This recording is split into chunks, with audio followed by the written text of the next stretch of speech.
ನಮಸ್ಕಾರ ಮನಿ ನನ್ ಕನ್ನಡದ ಎಕ್ಸ್ಪ್ಲೇನರ್ ಕಾರ್ಯಕ್ರಮಕ್ಕೆ ಸ್ವಾಗತ. ನಾನು ಮಲನಗೌಡ ಮಾಲಿ ಪಾಟೀಲ್. ಬನ್ನಿ, ಇವತ್ತಿನ ಎಪಿಸೋಡ್ನಲ್ಲಿ ನಾವು ಈ IT ಶೇರುಗಳ ಬಗ್ಗೆ ಒಂದಷ್ಟು ಡೀಟೇಲ್ ಆಗಿ ತಿಳಿದುಕೊಳ್ಳುವಂತಹ ಪ್ರಯತ್ನವನ್ನು ಮಾಡ್ತಾ ಹೋಗೋಣ.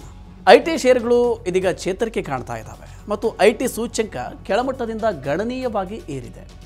ಮಾರುಕಟ್ಟೆ ಕಳೆದ 6 ತಿಂಗಳಲ್ಲಿ ಸುಮಾರು 12% ಬೆಳವಣಿಗೆಯನ್ನು ಕಂಡಿದ್ದಕ್ಕೆ ಸಾಕ್ಷಿ ಕಂಡಿದೆ. ಆದರೆ IT ಸೂಚ್ಯಂಕ ಸುಮಾರು 15.5% ಏರಿಕೆಯಾಗಿದೆ. IT ಶೇರುಗಳ ಚೇತರಿಕೆಗೆ ಕಾರಣಗಳು ಏನು? ಇತ್ತೀಚೆಗೆ IT ಶೇರುಗಳಲ್ಲಿ ಆವೇಗ ಎಷ್ಟು ಸಮರ್ಥನೀಯ? IT ಶೇರುಗಳನ್ನು ಖರೀದಿ ಮಾಡೋದಕ್ಕೆ ಇದು ಸೂಕ್ತವಾದ ಸಮಯವೇ? ಬನ್ನಿ, ಇದನ್ನು ನಾವೀಗ ಅರ್ಥ ಮಾಡಿಕೊಳ್ಳುವಂತಹ ಪ್ರಯತ್ನವನ್ನು ಮಾಡ್ತಾ ಹೋಗೋಣ. ನೋಡಿ, ಕೋವಿಡ್ ನಂತರದಲ್ಲಿ ಸಪ್ಲೈ ಚೈನ್ನಲ್ಲಿ ಸವಾಲುಗಳ ಕಾರಣದಿಂದ ವಿಶ್ವದಾದ್ಯಂತ ಹಣದುಬ್ಬರದಲ್ಲಿ ಗಮನಾರ್ಹವಾದ ಏರಿಕೆ ಕಂಡುಬಂದಿದೆ.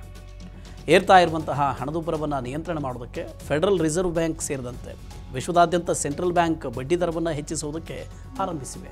ಫೆಡರಲ್ ರಿಸರ್ವ್ ಮಾರ್ಚ್ 2022ರಿಂದ ಜುಲೈ 2023ವರೆಗೆ 5% ಹೆಚ್ಚು ದರವನ್ನು ಹೆಚ್ಚಿಸಿವೆ. ಇದು ಆರ್ಥಿಕ ಬೆಳವಣಿಗೆಯ ಬಗ್ಗೆ ಮಾತ್ರವಲ್ಲದೆ ಆರ್ಥಿಕ ಕುಸಿತದ ಬಗ್ಗೆ ಕೂಡ ಕಳವಳಕ್ಕೆ ಕಾರಣವಾಗಿದೆ. ಆದ್ದರಿಂದ IT ವಲಯದ ಮೇಲಿನ ಜಾಗತಿಕ ವೆಚ್ಚದ ಬಗ್ಗೆ ಅನುಮಾನ ಹುಟ್ಟಿಕೊಂಡಿದೆ. ಈ ಕಂಪನಿಗಳು ಹೊಸ ಆರ್ಡರ್ಗಳನ್ನು ಸ್ವೀಕರಿಸುವಲ್ಲಿ ನಿಧಾನಗತಿ ಅನುಭವಿಸುವುದಕ್ಕೆ ಆರಂಭಿಸಿದ್ದವು. ಇದು ಷೇರುಗಳಲ್ಲಿ ಗಮನಾರ್ಹವಾದ ಕುಸಿತವನ್ನು ಉಂಟು ಮಾಡಿತು. ಆದರೆ ಇತ್ತೀಚಿನ ತಿಂಗಳಲ್ಲಿ IT ಶೇರುಗಳ ಚೇತರಿಕೆಗೆ ಕಾರಣ ಏನು? AUM ಕ್ಯಾಪಿಟಲ್ನ ಸಂಶೋಧನಾ ಮುಖ್ಯಸ್ಥ ರಾಜೇಶ್ ಅಗರ್ವಾಲ್ ಅವರ ಪ್ರಕಾರ ಈ IT ವಲಯದ ಚೇತರಿಕೆಯ ಹಿಂದೆ ಹಲವು ಕಾರಣಗಳು ಇವೆ.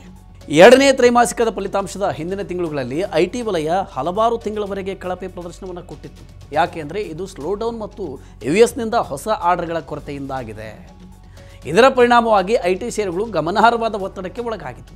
ಹೀಗಾಗಿ ಇನ್ಸ್ಟಿಟ್ಯೂಷನಲ್ ಹೂಡಿಕೆದಾರರು ಈ ಷೇರುಗಳಲ್ಲಿ ತಮ್ಮ ಹೂಡಿಕೆಯನ್ನು ಕಡಿಮೆ ಮಾಡಿದ್ರು. ಇದೆಲ್ಲದರ ಹೊರತಾಗಿ ಎರಡನೆಯ ತ್ರೈಮಾಸಿಕದಲ್ಲಿ ಆರ್ಡರ್ಗಳು ಸಂಪೂರ್ಣವಾಗಿ ಸ್ಥಿರವಾಗಿರಲಿಲ್ಲ. ಆರ್ಡರ್ಗಳು ನಿಧಾನಗತಿಯಲ್ಲಿದ್ದರೂ ಕೂಡ ಕಂಪನಿಗಳು ಇದನ್ನು ಸ್ವೀಕರಿಸ್ತಾ ಇದ್ದರು. 2023ರ ಅಂತ್ಯದ ವೇಳೆಗೆ US ಆರ್ಥಿಕತೆ ಚೇತರಿಕೆ ಕಾಣುತ್ತೆ ಅನ್ನುವ ಭರವಸೆ ಇತ್ತು. ಇದು ಬಡ್ಡಿ ದರಗಳು ಗರಿಷ್ಠ ಮಟ್ಟದಲ್ಲಿದೆ ಅನ್ನೋದನ್ನು ಸೂಚಿಸುತ್ತೆ. ಅವರು ಮತ್ತಷ್ಟು ನಿರಾಕರಣೆ ಮಾಡದೇ ಇದ್ದರೆ ಅದು ಸ್ಥಿರವಾಗಿ ಉಳಿಯುತ್ತೆ.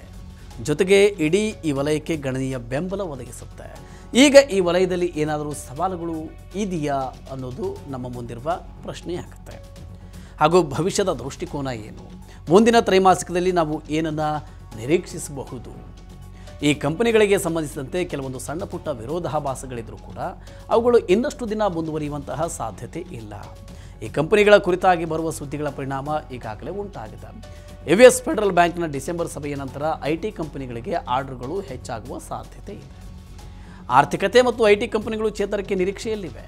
ಇದಕ್ಕೆ ಮುಖ್ಯ ಕಾರಣ ಫೆಡರಲ್ ಬ್ಯಾಂಕ್ ಬಡ್ಡಿ ದರದಲ್ಲಿ ಕಡಿತ ಮಾಡೋದಕ್ಕೆ ಮುಂದಾಗಿರೋದು. ಇನ್ನು ಬಡ್ಡಿ ಕಡಿತದ ಪ್ರಮಾಣ ನಿಧಾನ ಆಗಿದ್ರೂ ಕೂಡ ಡೇಟಾಗಳನ್ನು ಆಧರಿಸಿ ಮುಂದಿನ ಬೆಳವಣಿಗೆಯನ್ನು ಗಮನಿಸಬಹುದು. ರಾಜೇಶ್ ಅಗರ್ವಾಲ್ ಅವರ ಪ್ರಕಾರ ಈಗಾಗಲೇ ಬಲಿಷ್ಠವಾಗಿರುವ IT ಕಂಪನಿಗಳ ಬ್ಯಾಲೆನ್ಸ್ ಶೀಟ್ ಉತ್ತಮವಾಗಿದೆ. ಈ ಕಂಪನಿಗಳು ಸಾಮಾನ್ಯವಾಗಿ 1 ರಿಂದ 1.5 ವರ್ಷಗಳಲ್ಲಿ ಬೈಬ್ಯಾಕನ್ನು ಘೋಷಣೆ ಮಾಡ್ತವೆ. ಅಲ್ಲದೆ ಷೇರುದಾರರಿಗೆ ಬಹುಮಾನವನ್ನು ನೀಡ್ತವೆ. ಜೊತೆಗೆ ಈ ಕಂಪನಿಗಳು ಆಕರ್ಷಕವಾದ ಲಾಭಾಂಶವನ್ನು ಕೂಡ ಕೊಡ್ತವೆ. ಈ ಕಂಪನಿಗಳಿಗೆ 3ನೇ ತ್ರೈಮಾಸಿಕ ಅಷ್ಟೊಂದು ರೋಚಕ ಆಗಿರಲಿಲ್ಲ.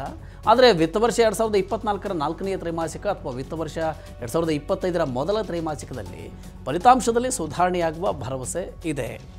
ಸುಧಾರಣೆಯ ಹೊಸ್ತಿಲಲ್ಲಿ ಇರುವ ಈ ಷೇರುಗಳ ಮೇಲೆ ಹೂಡಿಕೆ ಮಾಡೋದು ಇದು ಸೂಕ್ತ ಸಮಯವೇ? ಯಾವುದೇ ಸಮಯದಲ್ಲಾದರೂ ಸರಿ ಮಾರುಕಟ್ಟೆಯಲ್ಲಿ 10% ಕುಸಿತಕ್ಕೆ ಸಿದ್ಧರಾಗಿರಬೇಕು ಅನ್ನೋದು ರಾಜೇಶ್ ಅಗರ್ವಾಲ್ ಅವರ ಸಲಹೆ. ಅಲ್ಪಾವಧಿಗೆ ಇದು ಅಗತ್ಯ ಇಲ್ಲ. ಆದರೆ 12 ರಿಂದ 18 ತಿಂಗಳ ದೃಷ್ಟಿಕೋನವನ್ನು ಹೊಂದಿರತಕ್ಕಂಥ ಹೂಡಿಕೆದಾರರು ಉತ್ತಮವಾದ ಪ್ರದರ್ಶನದ ಮೇಲೆ ಕಣ್ಣಿಡಬೇಕಾಗತ್ತೆ. ದೈತ್ಯ ಕಂಪನಿಗಳಾದ TCS, ಇನ್ಫೋಸಿಸ್, ಇವುಗಳ ಮಿಡ್ ಕ್ಯಾಪ್ಗಳಾದ ಪರ್ಸಿಸ್ಟೆಂಟ್ ಸಿಸ್ಟಮ್ಸ್, ಕೋಪೋರ್ಸ್ ಮತ್ತು ಸ್ಮಾಲ್ ಕ್ಯಾಪ್ ಸ್ಟಾಕ್ಗಳಾದ ಇಂಟೆಲೆಕ್ಟ್ ಡಿಸೈನ್ನಲ್ಲಿ ಹೂಡಿಕೆಯನ್ನು ಮಾಡೋದ್ರಿಂದ 15 ರಿಂದ 18% ಆದಾಯವನ್ನು ನೀವು ನಿರೀಕ್ಷೆ ಮಾಡಬಹುದು ಅಂತ ಅವರು ಹೇಳ್ತಾರೆ. IT ವಲಯಕ್ಕೆ ಒಳ್ಳೆಯದಾಗುತ್ತೆ ಅನ್ನೋ ಭರವಸೆ ನಡುವೆ 3ನೇ ತ್ರೈಮಾಸಿಕ ಫಲಿತಾಂಶ ಕಡಿಮೆ ಇರಬಹುದು. ಇನ್ನು US-ನಲ್ಲಿ ದರ ಕಡಿತದ ಆರಂಭ 1 ರಿಂದ 2 ತ್ರೈಮಾಸಿಕದ ನಂತರ IT ವಲಯದಲ್ಲಿ ಪುನಶ್ಚೇತನಕ್ಕೆ ಕಾರಣ ಆಗಬಹುದು. ಒಂದು ವೇಳೆ ನಿಮ್ಮ ದೃಷ್ಟಿಕೋನ 1 ರಿಂದ 1 ವರ್ಷಗಳಾಗಿದ್ದರೆ ಆಗ ನೀವು ಆಯ್ದ ಕಂಪನಿಯಲ್ಲಿ ಹೂಡಿಕೆಯನ್ನು ಮಾಡಿ ನಿಮ್ಮ ಪೋರ್ಟ್ಫೋಲಿಯೋವನ್ನು ಬಲಿಷ್ಠಗೊಳಿಸಬಹುದು.